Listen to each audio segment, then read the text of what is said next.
Alright guys, this is my review of the Hikmicro Cq50 LRF thermal monocular. Just going to go for it, not going to be do a big stupid unboxing. Obviously, you got your monocular there, spare battery, you got your charger. They come, all Hikmicro products come with this. So that's a very good thing. You don't have to be worried about buying another charger or nothing. So yeah, comes with that. I'll move this out of the way here just to get to it. So the actual device there, very well made, magnesium alloy. At the front here you've got your objective lens. This is the 50mm objective. Moving along here you have your standby button and your on button. So you turn it on, you can quick press of that, and what will happen is it will go into sleep mode, and then you don't have to worry about the boot up. The boot up time on these is pretty quick anyway, so it's not too much to worry about. This is your laser rangefinder, so this will ping off your target, whatever you're aiming at, and it will also, long press will give you a record function there, or take a photograph. Down here we got the menu. So you've got your advanced menu settings, which I'll go into that and show you briefly what it is. If you're familiar with Hikmicro, then generally you'll know that they are very, very easy to use menu-wise. I've never had any real problems trying to familiarize myself with this. They're all pretty good. They're all good. I mean, nowadays everything is a lot easier, especially in the dark when you're fumbling about. But you got your magnification button there. I generally keep it at 3x mag, but you can zoom in it. And even though this has got a 640 by 512 sensor, you do get a little bit of pixelization, but it's not too much to worry about. Here's your USB port. Use that for charging and for data transfer. That's your ocular lens here with your display. You can use that and to focus in your icons, get it nice and sharp for you. And then you've got your little magnetic, like your handhold holder thing here. I don't know what the bloody name of it is. This keeps it nice and secure. I want it a little bit tighter, but the good thing is you can take your front lens cob off, and it will hold on to that here, which is pretty good. Keeps it out of the way, keeps it from flapping about when you're using it. I'll show you some footage now of a little bit of foxing and some nighttime stuff, just to show you what the image quality is like. I have recently done a firmware upgrade on this, and there's been quite a talk in the shooting press and social media as such at the moment with the reference to the Hikmicro's firmware update.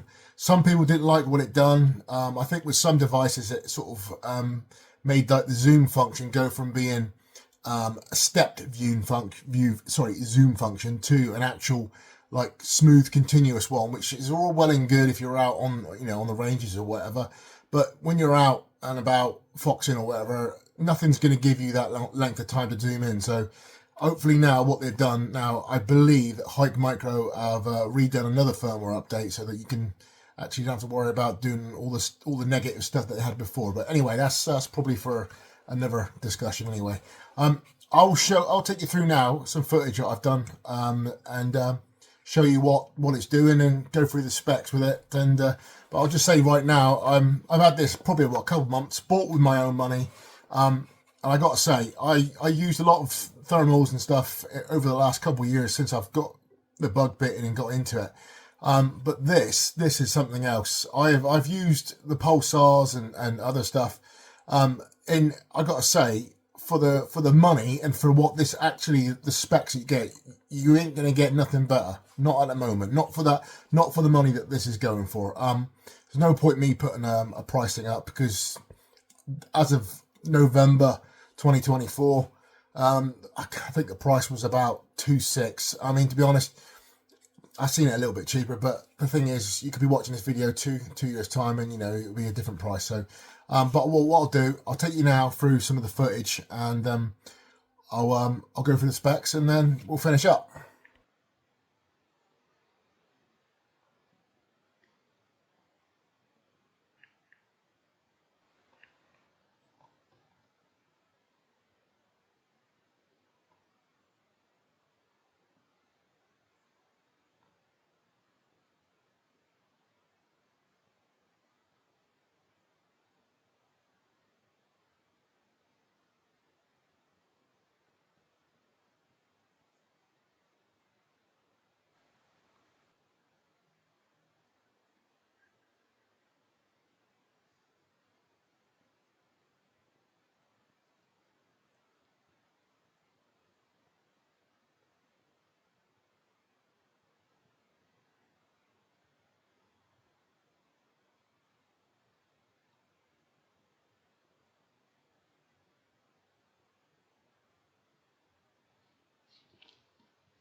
Fuck me, you nearly had the bugger.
So what we got here then, I'm just going to do a quick screen record here of the menu options that you get with the CQ50.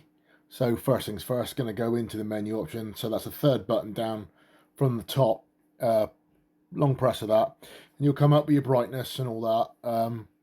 Moving down your contrast, picture in picture. I generally don't use a picture in picture with this monocular, as I prefer the open screen. But horses for courses, and if that's your choice, that's your choice.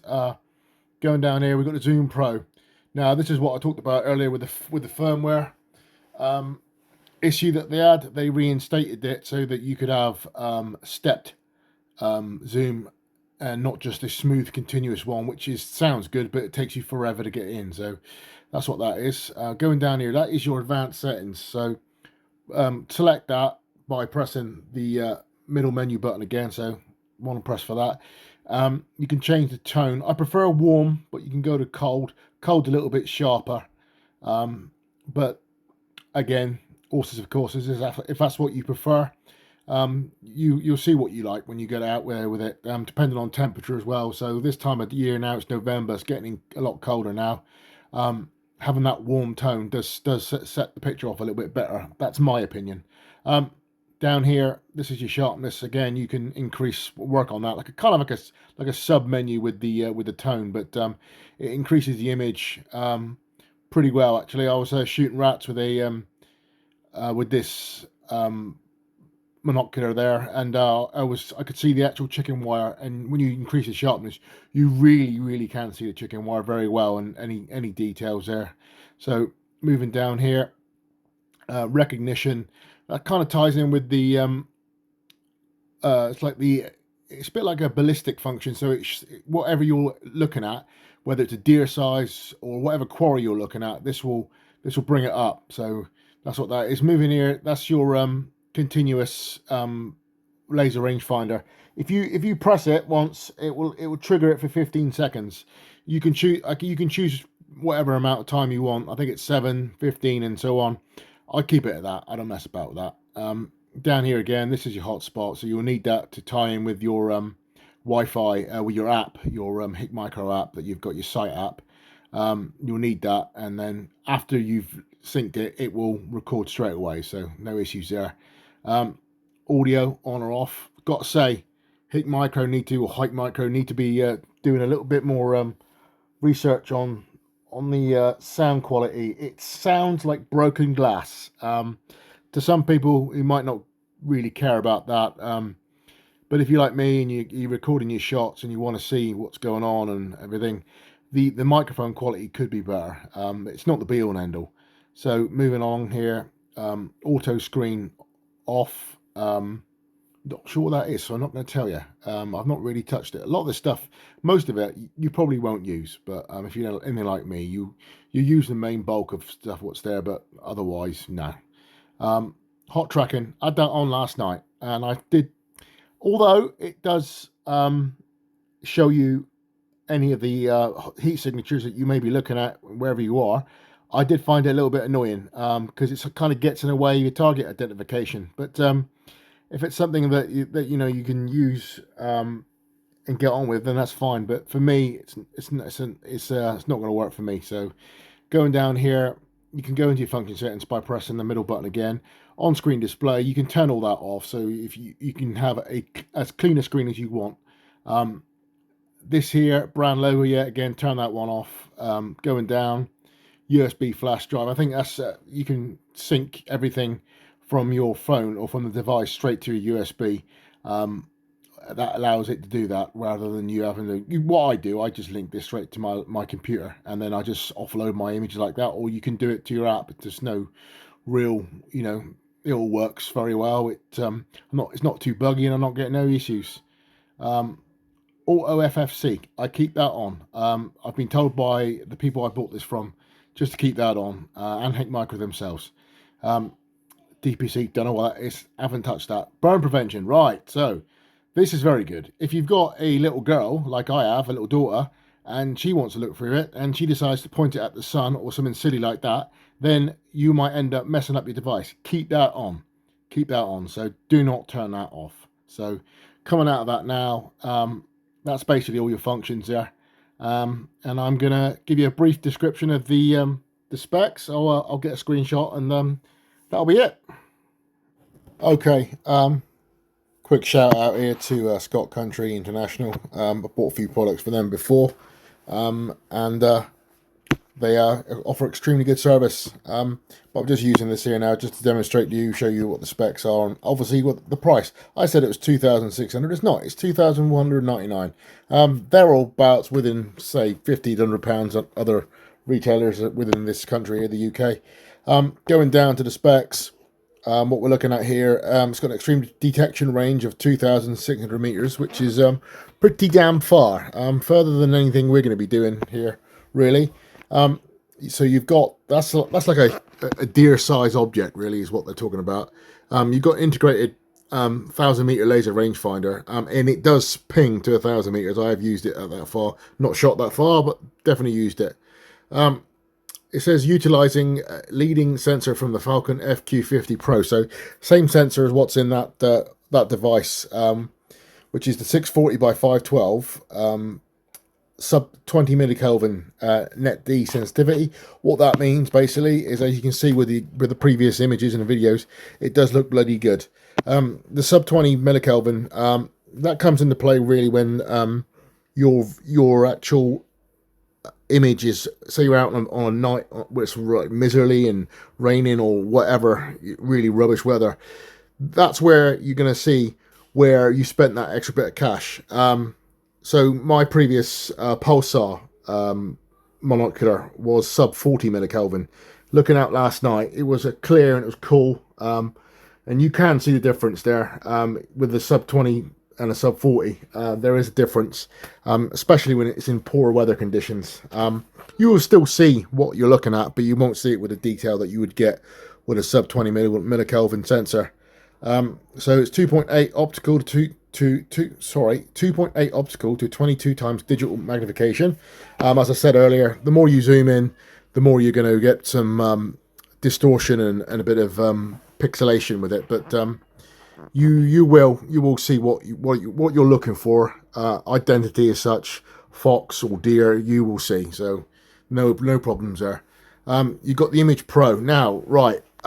Bit of a thing with the new firmware update.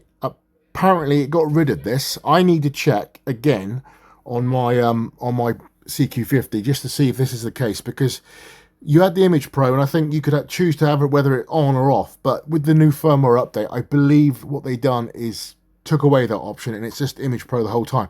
Some people think the image quality looked better beforehand, but I'll get to that, and what I might do is do a little a YouTube short, and just demonstrate what the difference was.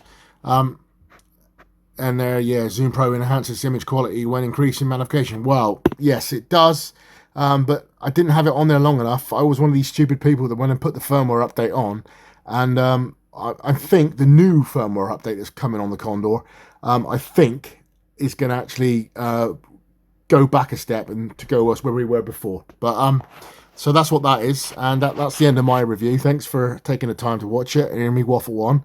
And it would be greatly appreciated if you can like and subscribe. It gives me more impetus to do these videos. I do enjoy it, and thanks for watching.